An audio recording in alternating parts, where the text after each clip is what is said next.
नमस्कार दोस्तों। एक दौर वो भी था जब गांधी परिवार का मतलब कांग्रेस था और कांग्रेस का मतलब गांधी परिवार। लेकिन आज का दौर ऐसा है कि गांधी परिवार मुंह छिपाता फिर रहा है कि आखिर जो तमगा दिया गया था जनता द्वारा, उस खो चुके तमगे को कैसे हासिल किया जाए और जब तक हासिल नहीं होता तब तक मुंह कैसे दिखाया जाए। निकट भविष्य में कांग्रेस को वो तमगा हासिल होगा, इसकी संभावना न के बराबर है, क्योंकि अब स्थिति बद से बदतर हो गई है। बात अब सरकार में आने या विपक्ष में रह जाने तक सीमित नहीं रही, बल्कि अब तो विपक्ष के लायक भी नहीं बची है कांग्रेस।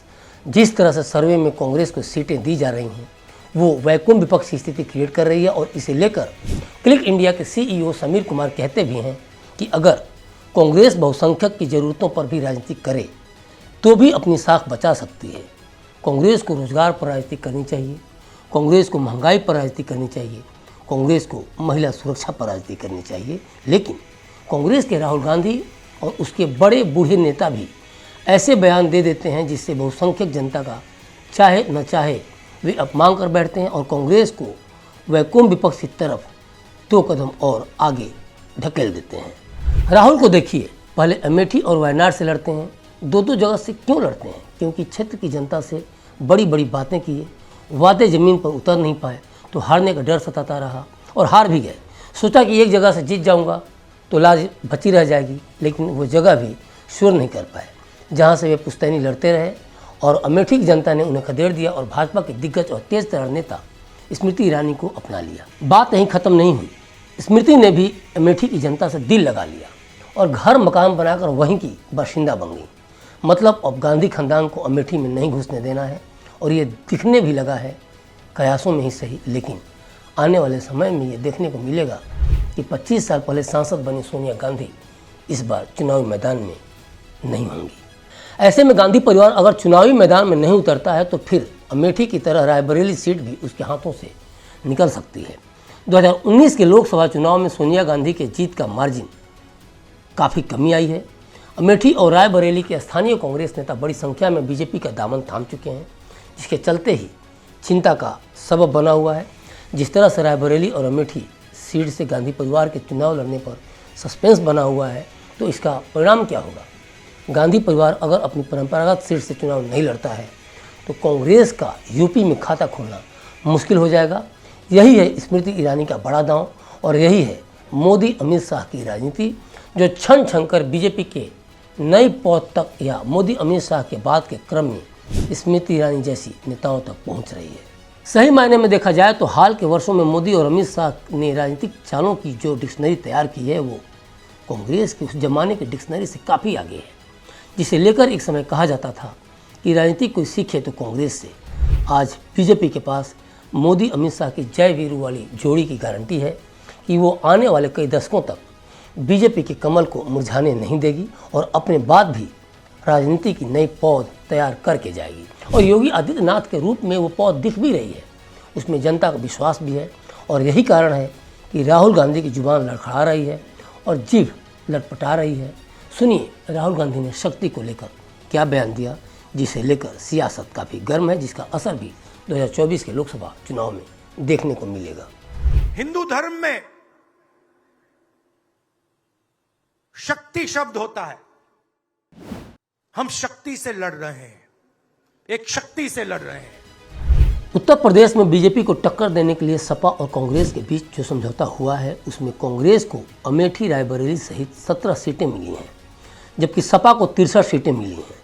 हालात ये है कि कांग्रेस ने सपा के साथ हाथ तो मिला लिया, लेकिन इसके बावजूद हार को लेकर कांग्रेस डरी हुई है।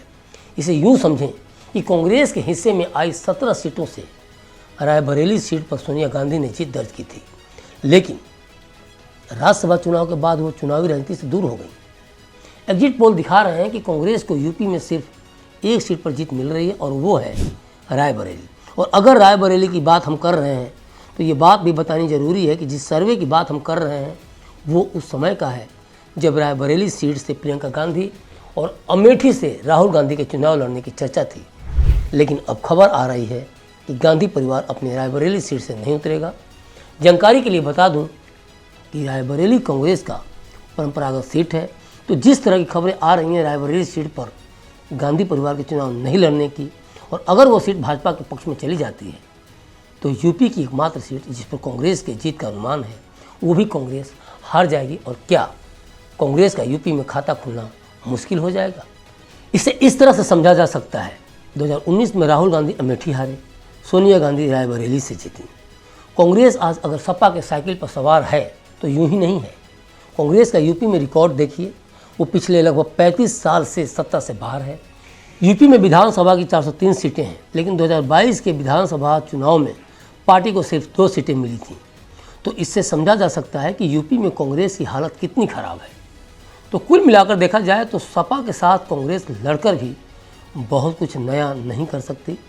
इसकी वजह यह है कि कांग्रेस के हिस्से में जो सीटें आई हैं उनमें से 5 तो ऐसी हैं जिन पर पार्टी 1984 में आखिरी बार जीती थी। 4 दशक से कांग्रेस जीत से कोसों दूर है।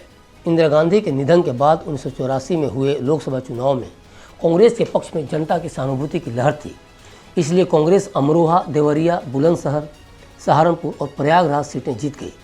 लेकिन इसके बाद इन सीटों पर कांग्रेस को दोबारा जीत कभी नहीं मिली।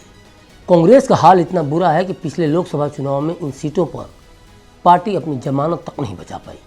कांग्रेस के हिस्से में आई जिन 17 सीटों की हम बात कर रहे हैं उनमें से 1 सीट ही कांग्रेस ने 2019 में जीती थी और 3 सीटों पर पार्टी नंबर 2 पर रही थी।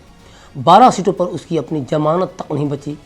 देखा जाए तो सपा से गठबंधन के बाद भी कांग्रेस के लिए यह सीट आसान नहीं दिख रही है और 2024 में तो कांग्रेस के लिए जीत की डगर और कठिन ही दिख रही है, क्योंकि राम मंदिर, CAA से देश में मोदी लहर तो है, इस बात से इनकार भी नहीं किया जा सकता। और मोदी में विश्वास जताने का ही परिणाम है कि जनता को अब मथुरा, काशी और पाक अधिकृत कश्मीर पर भी PM मोदी के एक्शन का इंतजार है।